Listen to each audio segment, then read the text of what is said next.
नमस्कार, आप सभी का हमारे YouTube चैनल पॉलिटिकल माइंड में आज एक बार फिर से स्वागत है। आज हम बिहार चुनावों की बात करेंगे। हमने अपनी पिछली वीडियो में बिहार चुनावों के बारे में चर्चा शुरू करी थी। आज हम उसी चर्चा को आगे बढ़ाएंगे। बिहार सरकार ने हाल ही में कुछ योजनाएं घोषित करी हैं। आज हम देखेंगे वो योजनाएं किस विषय में है और उनका बिहार की सामाजिक आर्थिक जो दृष्टि है, जो समरसता है, उसके ऊपर क्या प्रभाव पड़ता है। तो चलिए हम शुरू करते हैं। सर्वप्रथम नीतीश सरकार ने महिलाओं को सरकारी नौकरियों में 35% आरक्षण की बात करी। 35% आरक्षण महिलाओं को सरकारी नौकरियों में। हम सब जानते हैं कि आज के समय में भारतीय युवा नौकरियों के लिए बहुत परेशान है और ख़ासकर गवर्नमेंट जॉब के लिए।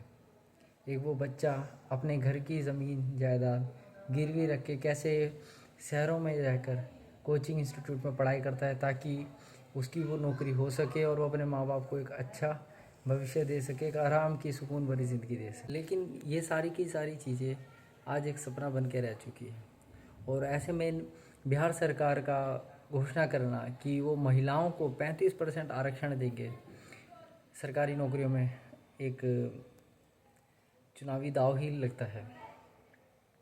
इसके अतिरिक्त एक कुटीर ग्राम योजना की बात करी गई है। ये बेसिकली एक फ्री ऑफ कॉस्ट बिजली पहुंचाने की योजना रहेगी जिसमें 125 यूनिट बिजली मुफ्त दी जाएगी। जब मैंने इस विषय में, इस योजना के बारे में थोड़ा पढ़ना चाहा तो मुझे एक बड़ी इंटरेस्टिंग चीज़ मिली। तो जो ये 125 मुफ्त फ्री बिजली यूनिट आपको देने की बात की जा रही है, खासकर जो बिहार के निवासी हैं, ये बेसिकली इसमें भी चुनावी दांवपेच ये है कि ये सोलर ऊर्जा द्वारा निर्मित यूनिट होंगे। जैसे कि अगर मैं बिहार का निवासी हूँ और मेरा घर बिहार में है और मैं सोलर ऊर्जा द्वारा निर्मित 125 यूनिट बनाऊँगा तो वो फ्री ऑफ कॉस्ट होगी। उसके अतिरिक्त अगर जो भी यूनिट बनेगी उसके लिए मुझे एक पर्टिकुलर अमाउंट गवर्नमेंट को पे करनी पड़ेगी और एजेंसी या कंपनी को पे करनी पड़ेगी। तो उसमें 125 यूनिट फ्री देने की बात की गई है। आज की मौजूदा स्थिति में बिहार सरकार को बिजली यूनिट पर यूनिट 7 रुपये 20 पैसे के लगभग पड़ती है और वो आज के समय में बिहार के निवासी को 1 रुपये 67 पैसे में देती है, जिसमें 5 रुपये के अराउंड उनको घाटा होता है और समथिंग। और ये जो घाटा होता है इसकी भरपाई बिहार की सरकार करती है। और एक इंटरेस्टिंग चीज़ यहाँ पे ये भी है कि जो कुटीर ग्राम योजना बताई जा रही है ये 1 अगस्त से लागू होगी।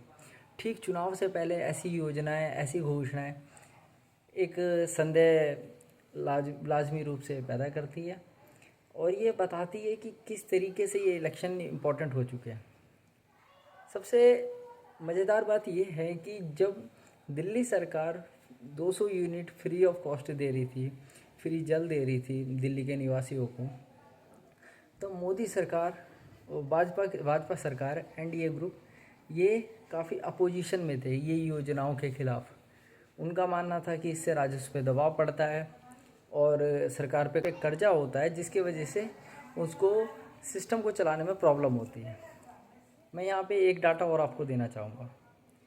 आज के समय में जब नीतीश कुमार ये घोषणा कर रहे हैं, ना ही एनडीए, ना बीजेपी, ना कोई अन्य दल कोई आके इसका विरोध नहीं कर रहा है। और आप सभी ये जानते हैं ये साथ में रह के एक गठबंधन की सरकार चला रहे, वो लाजमी है, हम समझते हैं ये सब चीज़ें। लेकिन जब आप मोरालिटी पे बात करते हैं, आप पॉलिटिकल मोरालिटी पे बात करते हैं, तो वो सबके लिए समान होनी चाहिए। अगर वो यूनिट ऑफ कॉस्ट आपको लगता है कि वो सिटीजन पे कर सकते हैं तो उनको पे करना चाहिए, लेकिन वो एग्जॉर्बेंट नहीं होना चाहिए, क्योंकि समाज के अंदर गरीब अमीर सब वर्ग रह रहे हैं और सबकी आय भी वेरी करती है। इस वजह से उस चीज़ को करना भी उचित नहीं है और हमारे को देखना चाहिए कि ये किस तरीके की चुनावी राजनीति। ये बिहार में लिटरेसी रेट 67% है 2011 के आंकड़ों के अनुसार, लेकिन बिहार सरकार द्वारा हाल ही में करे गए 2023 में करे गए जो एक सोशियो इकोनॉमिक सर्वे था उसके अनुसार 79% लोग वहाँ पे शिक्षित हैं। अब आप खुद सोचिए, जब 80% बिहार की जनता शिक्षित है तो वो इतनी बड़ी संख्या में माइग्रेशन क्यों कर रही है। Around 50% of Bihar population are working in the agriculture sector. वो कृषि क्षेत्रों में लगे हुए हैं। बिहार की 50% आबादी कृषि क्षेत्रों में है। ये मैं नहीं कह रहा, ये नीति आयोग की रिपोर्ट कह रही है।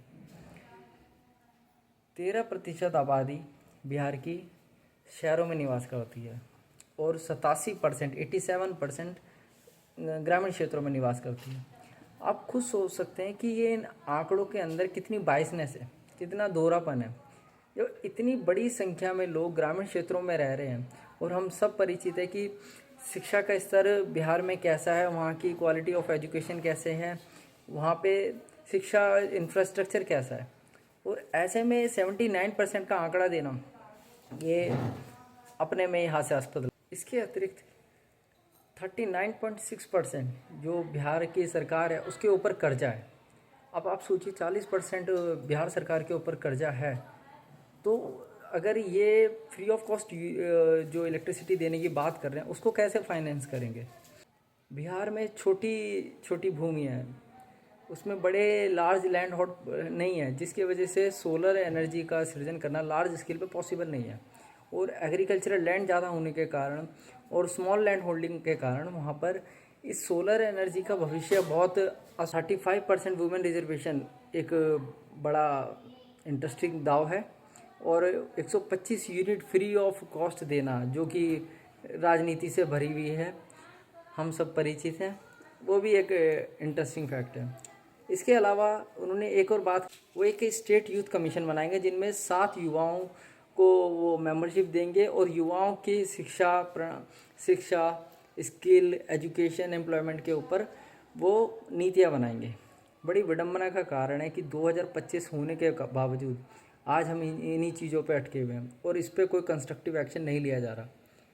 भारत सरकार ने नेशनल स्किल इंडिया प्रोग्राम चलाया था 2015 में, मेड इन इंडिया प्रोग्राम चलाया था, लेकिन आज तक ये आंकड़े सार्वजनिक नहीं करे गए हैं कि कितने लोगों को उसमें शिक्षित करा गया, कितने लोगों को स्किल करा गया और कितने लोगों को स्किल होने के बाद रोज़गार मिला है।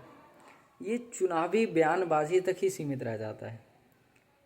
Free of cost electricity, free of cost water, ये सब जनता को नहीं चाहिए। हमें एक ऐसी व्यवस्था चाहिए जहाँ पर शिक्षा मुफ्त करी जाए, जहाँ पर education form, admission form, competition form जो भरे जाते हैं उस पर जो जीएसटी लिया जाता है, एलआईसी पॉलिसी पे जीएसटी लिया जाता है। अगर आप कहीं एडमिट हो रहे हैं आपको वहाँ जीएसटी देना पड़ता है। हमें इन चीज़ों से मुक्ति चाहिए। हमें free of cost solar energy, free of cost water नहीं चाहिए। आप अपने नागरिकों को इतना सशक्त बनाइए कि वह खुद ही ये सब चीज़ें कर सके। हमें किसी की सहानुभूति नहीं चाहिए। आशा करता हूँ आपको हमारा मैसेज, हमारा जो डिस्कशन था पसंद आया होगा। लाइक करें। धन्यवाद।